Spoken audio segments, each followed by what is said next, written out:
All right, so let's do chapter 1 and 2. Work through the study guide bullet points of the things that you'll need to know for the test. I'm using a digital textbook, and you can see what page I'm on up here in the corner. And chapters 1 and 2 are probably going to be the easiest for comprehension standpoint. So there'll be questions on the test from them. So I thought it'd be helpful to maybe fill in some of the blanks so that it's easier to remember some of the terms that are going to come up. But let's just start with the basics. Why make a plan? And the financial planning process for some is super intimidating, but it's helpful if you have goals that you're trying to achieve, and those goals cost money. Not all goals do, but those that do need a plan. So it's also, the book makes the point that it's easier to spend than it is to save, which is absolutely true for me. And just like anything else that's not entirely pleasant, like exercise, it needs a plan.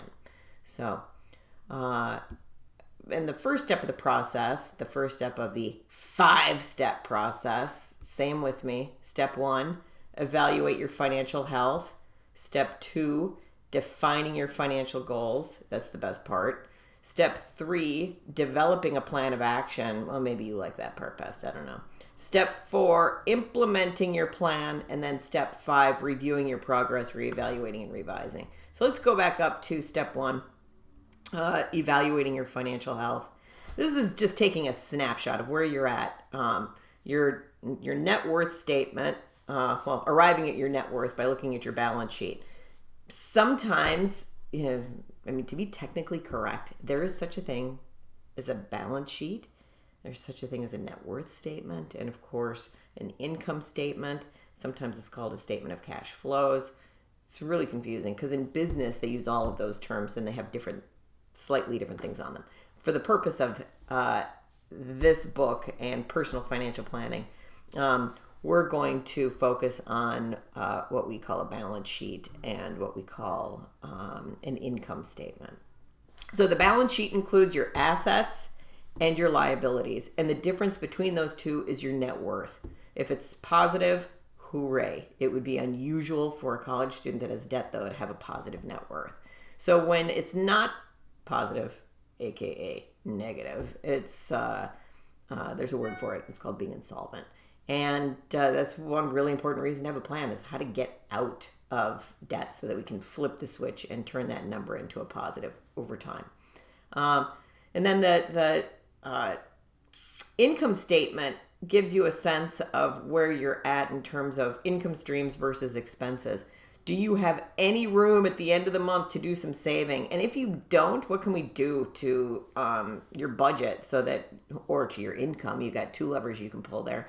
So that you have a little bit left over so that you can start to fund your goals if you don't have enough money on your balance sheet to cover them right out. And that's the other thing about a plan is, this financial planning process, evaluating your financial health, defining your goals, developing a plan, etc. You can't do it in a vacuum. If you just do one goal at a time, let's say right out of the gate, you're like, man, do I want a Prius? I don't even know I said that. And let's say that's the only thing that you consider when you're creating your plan. Obviously, if you do it to the exclusion of all of your other goals, it's not a very effective plan. So you need to gather all of your goals and then identify which ones are the most important, because that Prius may get bounced once you realize, man, I got other things I'm trying to accomplish. I guess I can't do the Prius right now. Maybe down the road you can, and that's the whole point of having a plan. So there's 5 steps to the financial planning process, with the first step evaluating your financial health by doing a snapshot, balance sheet, net worth statement.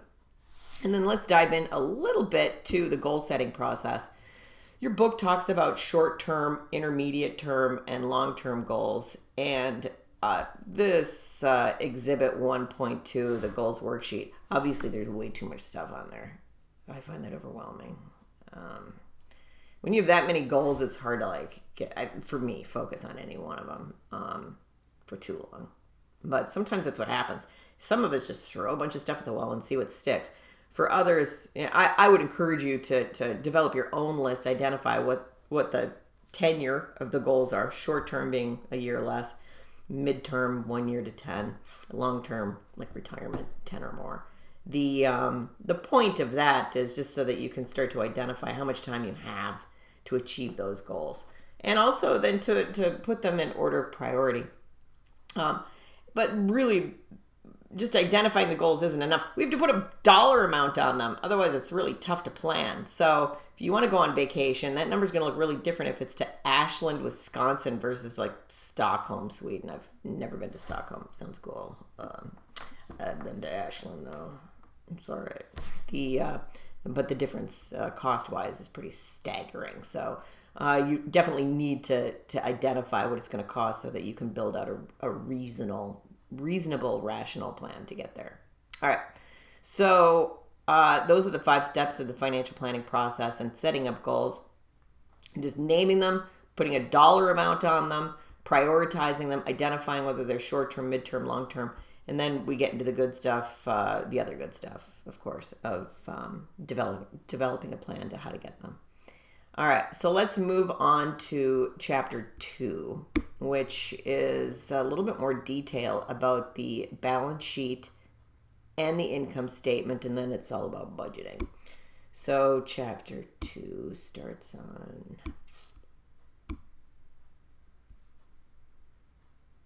page 28. And let's just skip ahead to the actual balance sheet itself. This does a decent job. Let me zoom in here so you can see what I'm seeing. Of illustrating, what your balance sheet might look like. Laying out your assets. Notice that they're in order of liquidity from most liquid to least. And then your liabilities. Notice in addition to debt, we've got long-term debt like a mortgage, not as long, but long-term debt like auto loans. It doesn't say student debt, but that's where that would go. And then current bills. So if you've got somebody you owe money to, let's say, you just went to the dentist and you're going to owe them $500 for whatever they did.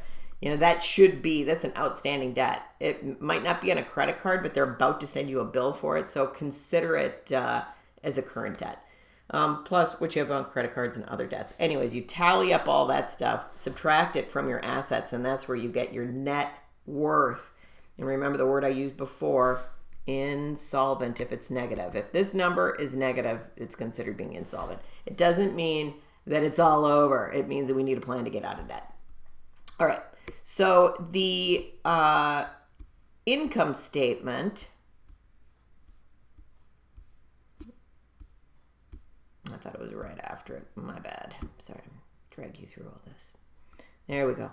The income statement takes a look at this is not, by the way, this damn thing is not, pardon my French, that's a balance sheet. This is the balance sheet example for Louise and Larry Tate and all their stuff that's on it. So you can look at that in more detail, figure 2.3 on page 35-ish. So this is the simplified income statement. Yours could look very familiar, very similar to this. All of your income minus your living expenses equals what's available for saving and investment. So a lot of people get messed up here. They're like, what do I call income? Well, obviously the easy part is any jobs you have, but also any gifts that you get regularly. I have some clients whose parents give them money each year. Nice, huh? And that can be a part of your income. For those that have a lot of investment income, sometimes they want to put that up there, but I consider that, if you're reinvesting your investment income, if you're not living off of it, I don't think it belongs on this statement. So just think about it in terms of your jobs and gift income. Sometimes I guess people are taking on loans, and that's a form. They think of that as a form of income. We're going to ignore that for the purpose of this discussion. There's a better way to deal with that. So let's just think about it in terms of in raw new income that you're bringing in, virgin money that you don't have to pay back, and your living expenses. Sorting those out, you can lump them together. We'll do a more detailed budget later, but all of your living expenses, tally those up, and notice that some of them are fixed and some of them are variable. And the fixed expenses, like your cell phone bill is usually the same each month. Your car insurance, the same each month. What else? Rent. It's not like your rent varies depending upon how much of your apartment you consume. The variable expenses, though, you have a little bit more control over. Obviously, utilities sometimes are variable. You might not think you have control over it, but there are small things you can do. Food, dining out, clothing, Uber, all of those things that are variable. You might have to have them. Obviously, we all have to eat, but the expenses vary from month to month, so they're called variable. Anyhow, so what's left over, and notice what's not on here under living expenses: savings. So if you're doing any kind of saving, that gets noted elsewhere. What we're just looking for is what is the gap between your income and your expenses, because that shows us what's available to put towards savings and investments, which you might already be doing. Good for you. It's awesome. It's pretty rare. So usually once we get to that income statement, people are sort of freaking out because they don't like to track their spending, which you've already had some experience doing. And I think it's a great exercise. It makes you realize how much unconscious spending we all do. There's more meat to these definitions on page 37 between variable and fixed expenses. I would encourage you to review. And but I want to get to this budget piece. Well, looking at how Americans spent their money in 2013, I don't know why that's the year they decided to use. Let's get in there. Sorry about that if I'm making you sick. Here, I got to make this bigger. All right. So, how did Americans spend their damn money? Oh, yeah. Very interesting. That could give you some ideas on how you might want to build out your budget. But actually, if I'm any good, I'll delete that part of this video, because what I really wanted to show you is, the record keeping and setting up a budget. I think it's helpful before you go all in and put yourself on a tight budget to track what you do. Sort of navel gaze at your spending for a month or so, maybe longer. I ask clients to track their spending and keep a diary on how they were feeling that day, and also to go back and evaluate for those expenses that are variable, that clearly are tripping them up each month. Can they identify what are the triggers that make them do those things? I have several clients, and I'm guilty of this too, where it's if I'm, to reward myself, I'll go shopping, and I probably shouldn't. Why do I use that as a reward? Why is shopping a reward? Is it a healthy reward? Can I replace that with something else that doesn't cost me money? Probably. So once you have put some thought into what's important to you, maybe you decide, yeah, right, maybe I'm going to replace that shopping trip with a different reward. But let's be realistic. I really like to go shopping. So maybe instead of doing it monthly, I'm going to put it out there to do once a quarter, twice a year, whatever the best sales are. And I'm going to put a limit to it. So then you become more intentional about your spending, and it helps tremendously in maintaining a budget if you can be disciplined. And if this is foreign to you, it's you're gonna screw up, and that's okay. You just getting it started is the key. You're sort of parenting yourself. We all are. I don't care what age you are. You're parenting yourself to prevent yourself from doing the, knee-jerk things that get you in trouble financially. Namely, for me, shopping. For a lot of people, it's dining out. And other attitudes that I think derail the whole, financial plan to begin with, which is, sort of a sense of entitlement. The chapter also talks about hiring a professional. This is not a plug for me. I'm going to skip past it. But it does talk about if you are going to work with a professional, understand what the word fiduciary is.